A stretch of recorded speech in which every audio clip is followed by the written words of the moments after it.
Hello and welcome to Jessie Book Club.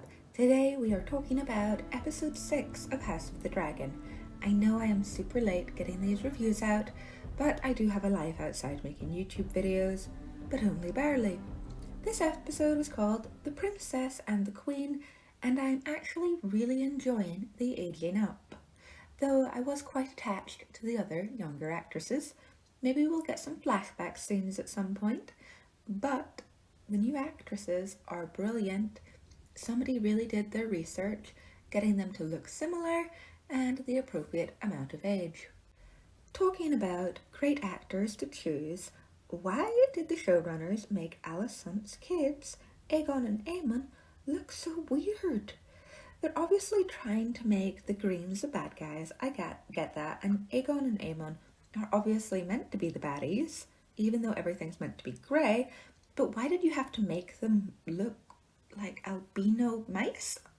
I'm not loving it, especially when all of the strong kids are so cute. All of Rhaenyra's children look adorable, and then Alicent's children look like white rabbits. Not good. Laenor Velaryon is very one note. I can't wait for him to die, but the new actor is quite sexy. Lady Laena's death was cool, with her getting burnt to death by her own dragon because she couldn't bring a baby into the world. Sad and not true to the books, but who cares? It was a really cool scene. I feel incredibly sad for Laena's kids though, because Daemon is obviously ignoring the child that doesn't have a dragon and loving Bella who does, and that just hurts my heart a little. Will everyone stop liking Daemon? He's a dick. There was not enough Alicent and Christian Cole in this episode, and I think skipping forward about 10 years was good in some respects, but they could have maybe done 5 years one episode and another 5 years the next. You would have seen the tension building as Rhaenyra brought more and more illegitimate children into the world, and Viserys digging himself this hole and ignoring the fact that his grandchildren are illegitimate and don't have silver hair because he just wants a happy family. Poor old King Viserys, I have a real soft spot for him and his Legos. Larys Strong killing his entire family was very out of left field. There was no build-up. We never got to see the Strong family interact together and see their dynamic, so it didn't really feel worthwhile. It would have been more dramatic if we'd seen them as a family beforehand and perhaps seen Larys as the doting son and then this mad turnabout. However, I did love how Alicent had her Henry II moment. Who will rid me of this turbulent hand? And then Larys Strong's like, I will. I enjoyed that. On the topic of the Strong family, Harrenhal looked really small when it was in the distance, all CGI'd. The set once we got there looked great, but the CGI from a distance just made it look tiny. I didn't like that. You know, just me quibbling over small details. Also, more dragon pig, please. That made me really happy. I don't know why, it just did. It was so cute and funny and the sort of things my nephews would do to each other, so I liked it. It is, of course, building the tension between Alicent's kids and Rhaenyra's kids. So especially with Aemond, you can see where that animosity towards the Black clan is going to come from. Also, where is the sea snake? He should be on the small council again. I'm kind of annoyed he's not in it, and he would be defending the stepstones, that whole thing about the stepstones and the triarchy. Of course the sea snake would be defending them. They just seem to have forgotten about him this episode, and it kind of annoyed me. There was lots of birth this episode, and I'm glad we're getting a very female-centric story because that's something that's forgotten normally in these period pieces or in any sort of mystical show. Normally women are the side characters, the love interest. But this was good. However, small quibble, you showed Rhaenyra's birth. I think they should have shown one of Alicent's births.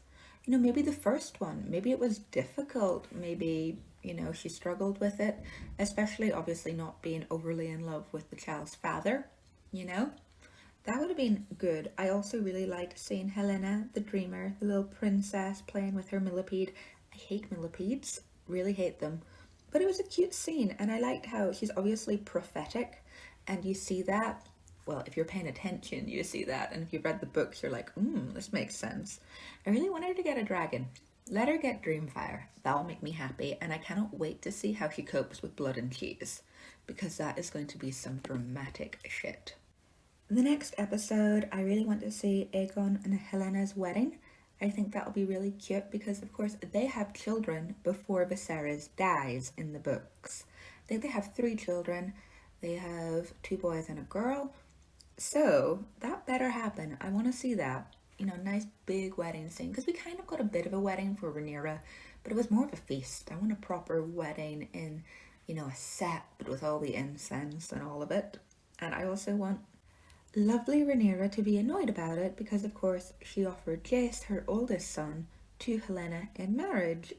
And I think that would be a good dynamic, and that might be where Aemon's going to lose his eye. Just sticking that out there. Might be good. Also, did anyone else catch that Rhaenyra's 3rd child is called Joffrey? Because that made me giggle. Right now, I am completely Team Alicent. I didn't think I would be. I thought I'd be Team Rhaenyra all the way when I started with this program, but I'm Team Alicent. I mean, she got a hard deal. She was married off young to an old man who she didn't overly love, and she has to watch her stepdaughter, who was rude to her as soon as she married her dad, go around just hoeing. And she's jealous and she's annoyed and she's bitter and she's like, why is it one rule for her and a different rule for me? And she's worried about her children and how Rhaenyra might treat her children because she's never been overly warm to them when she takes the throne. So I'm Team Alicent here. Like, I didn't think I would be, but I am. And I can't wait to see how it all goes down. Because, of course, she outlives the Dance of the Dragons and just wanders around the Red Keep being mad and annoyed. And by mad, I mean actually crazy. This is the end of my review of episode 6 of House of the Dragon, so leave a comment with your thoughts on this episode, and be sure to give this video a like so the algorithm will pay some mild attention to me. Until next time, and I swear I'm going to try and be more prompt with these videos reviewing House of the Dragon. Bye!